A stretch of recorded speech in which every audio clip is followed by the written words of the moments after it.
د مینه ټي وي چینل درنو لیدونکو سلام وخت مو بخیر. پام راګرځوم د نن مهمو وروستیو خبرونو ته. ستانکزی وایي ښځې صدر اعظمي هم کولی شي. په افغانستان کې د طالبانو حکومت د بهرنیو چارو وزارت سیاسي مرستیال شیر محمد عباس ستانکزی وایي ښځې کولی شي د خپلو وړتیاو پر اساس له ولسمشرۍ او امیرالمؤمنین پرته صدر اعظمي هم شي. ستانکزي له یوه خصوصي تلویزیون سره په ځانګړې مرکه کې د جمعې په ورځ خپره شوې زیاته کړې ده چې زده کړه پر ښځینه او نارینه فرض دی او په دې برخه کې مساوي حقوق لري. ستانکزی پر داسې مهال د نارینه او ښځینه د مساوي حقونو خبره کوي چې طالبانو له تېرو 2 کلونو راهیسې پر افغان نجونو د ښوونځیو او پوهنتونونو دروازې بندي کړي. هغه بندیز چې تر اوسه یې د خلاصون هیڅ څرک نه لیدل کیږي. مقاومت جبهه وایي تېرو 6 میاشتو کې مو 128 طالبان وژلي. د احمد مسعود په مشرۍ د تش په نوم مقاومت په نوم جبهه وایي د طالبانو پر خلاف یې د بریدونو کچه لوړه کړې ده. دغه جبهې نن یکشنبه د خپلې پوځي قرارګاه د مسؤل قدمشاه شهیم له قوله خبر ورکړی چې تېرو 6 میاشتو کې د نوي بریدونو پر مهال 128 طالبان وژلي او 4 یې ژوندي نیولي او 108 نور یې ټپیان کړي دي. یا د جبهې په ورته وخت کې ویلي دي چې طالبانو پر خلاف د عملیاتو جریان کې ملکي وګړو ته ډیره پاملرنه کوي چې زیان ورته ونه رسیږي.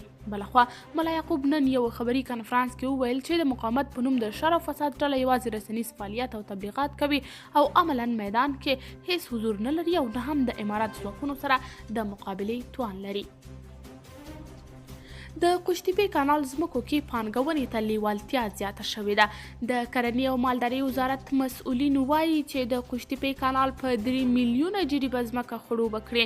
د کرنې وزارت چارواکي زیاتوي چې د کرنې او سوداګرۍ وزارتونو ته دنده سپارل شوې چې د کانال ځمکه د پانګونې د جذب لپاره چمتو کړي. دوی زیاتوي چې د قوشتېپې کانال د لومړي فاز تر پرانیستې راوروسته په دې سیمه کې د پانګونې لپاره د خصوصي سکتور لیوالتیا زیاته شوې ده، خو د کانال له بشپړېدو نه وروسته به په دې سیمه کې د پانګونې بهیر پیل شي. د خصوصي سکتور غړي هم وایي چې باید په دې ستر اقتصادي پروژه کې د پانګونې لپاره ځانګړي او معیاري اصول چمتو شي.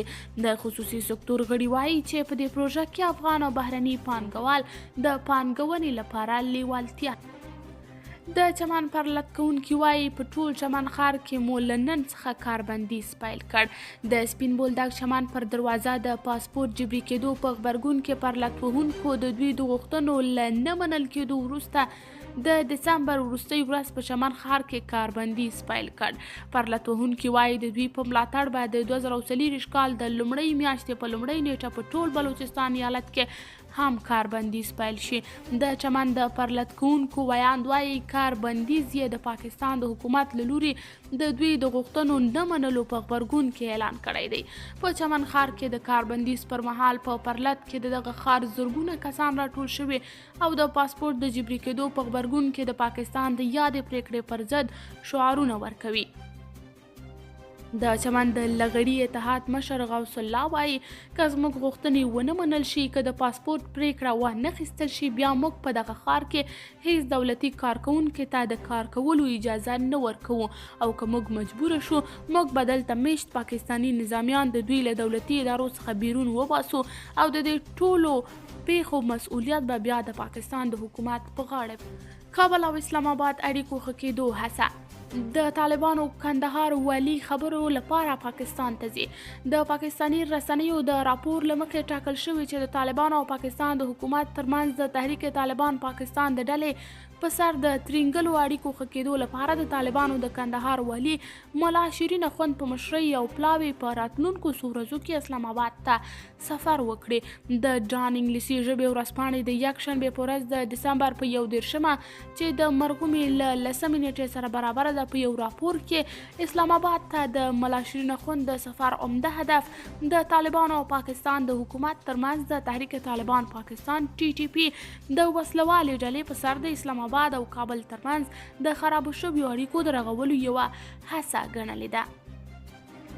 په دې راپور کې ویل شوي اسلام آباد کې به د ملا شیرین اخوند په تعاملاتو کې د استخباراتو او د بهرنیو چارو وزارت سره ملاقاتونه هم شامل وي. په دې راپور کې ویل شوي چې دا پلاوی به د راروان 2024 کال د جنورۍ د میاشتې په لومړۍ کې پاکستان ته ولاړ شي.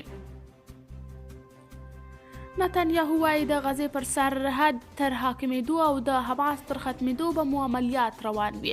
د اسرائیل صدر اعظم بنیامین نتنیاهو وایي له مصر سره به د غزې تړانګې د سرحد کنټرول بیا په لاس کې واخلي او د حماس ډلې تر ختمېدو پورې به د اسرائیل عملیات دوام کوي. د رویټرز خبري اژانس د راپور له مخې د اسرائیل صدر اعظم پرون شنبه ویلي چې د فلادلیفا دهلیز په نوم حایل سیمه چې له مصر سره د غزې تړانګې پر پوله پرته ده باید د اسرائیل په لاس کې وي. نتنیاهو د حایل سیمې په باب دا څرګندونې داسې وخت کوي چې د اسرائیل پوځ په غزه کې خپل پوځي عملیات سخت کړي او بنیامین نتنیاهو ویلي په غزه کې پیل شوې وسله شخړه ښایي څو میاشتې نور هم وخت ونیسي. بلخوا د جرمني خبري اژانس خبر ورکړی چې د اسرائیل دفاعي ځواکونو IDF نن یکشنبه هم په غزې تړانګه کې پر ځینو اهدافو خپلو حملو ته په کلابنده شوې غزه کې ځایي اوسیدونکي له سخت کړکېچ سره مخامخ دي ځکه له اوږدې مودې راهیسې په تېښته کې دي او د ځانونو د پناه کولو ځای هم نه لري.